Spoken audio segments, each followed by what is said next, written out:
It's actually a very English name, so it's Gerald. So the R is quite silent, so Gerald. Yeah. And The second one? Coetzee. So that's again, it's a very Dutch surname, so it's Coetzee. People in South Africa like to call me Gerald or something like that. That's not, because I think it's Afrikaans, so that's probably one. And with the Coetzee, all kinds of things like that. But it's a hard surname, I guess, so I'll take it as it comes. Sweatbands, like even if I clear it off my head, it doesn't take away everything. So the moment you take it away, there's new sweat in my eyes.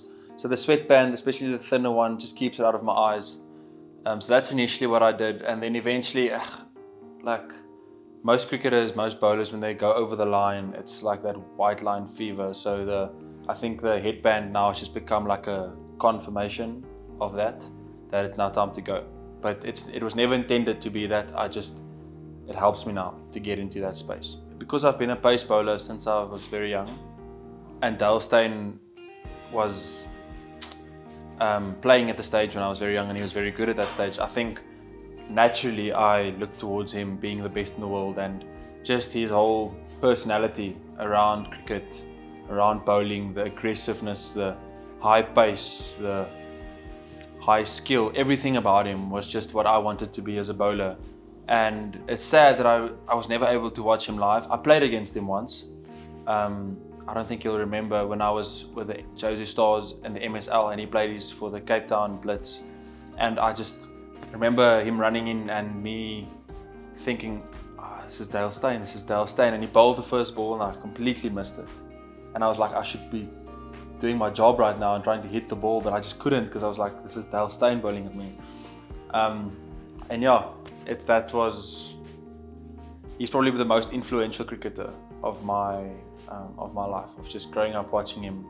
Everything I do action-wise, I'll always look at him. It's funny, I said to him after the game that I remembered something he told me the first time we met at the game, and it was a small adjustment, and I did it in the game, and that game I felt like my rhythm and everything was the best. And after the game I said, I saw you, and I was like, I remember this, and it worked. And yeah, after the game was special. He was like, speaking to him after the game, he was still telling me I bowled really well. I mean, if anyone hears from someone you see as a hero tells you that you did really well, it's like, makes you proud. So it was a special moment, a moment I'll cherish forever.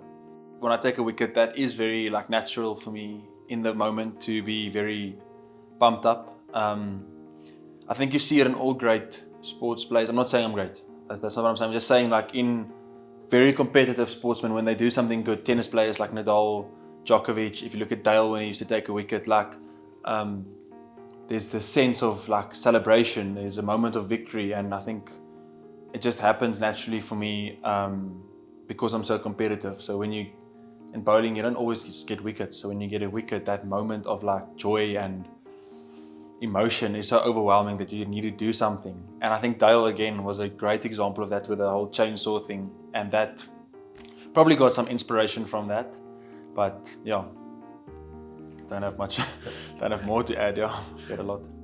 Yes, I was very blessed to be part of the under-19 team, to play with some very good players at that stage who helped me develop. I was able to play against other countries at under-19 level, which also helped me develop to see how other countries play, what their strengths are.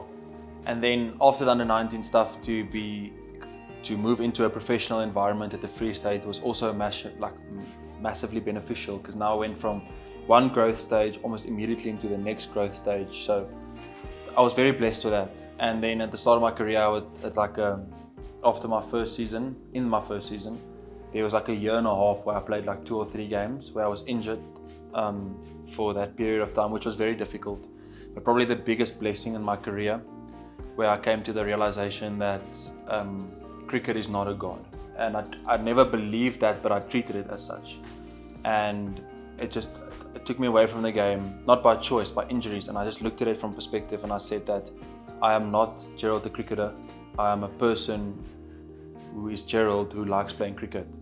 And since then, I think my relationship with cricket has improved greatly.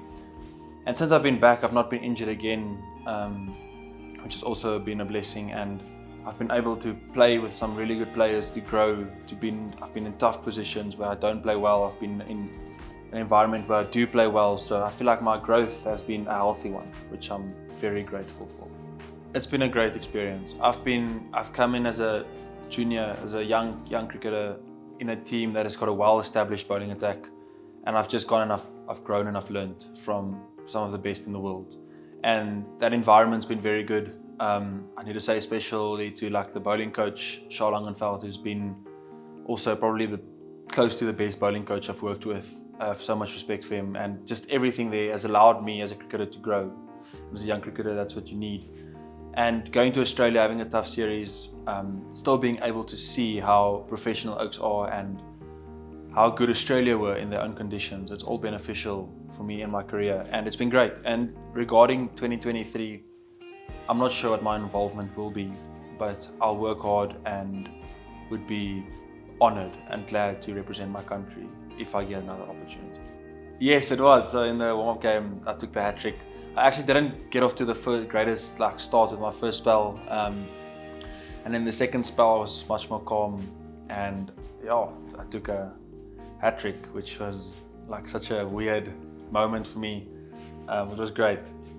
It was well celebrated as well, so I enjoyed it. I've had one in school before, but it was just like, yeah, it's like you take a hat-trick and it's great, you now took a hat-trick, but it's a warm-up game, so it doesn't really count. So it's like this balance of, it's great you took a hat-trick, but it's like, yes, I was very, very excited. I remember Faf messaging me saying that they were keen.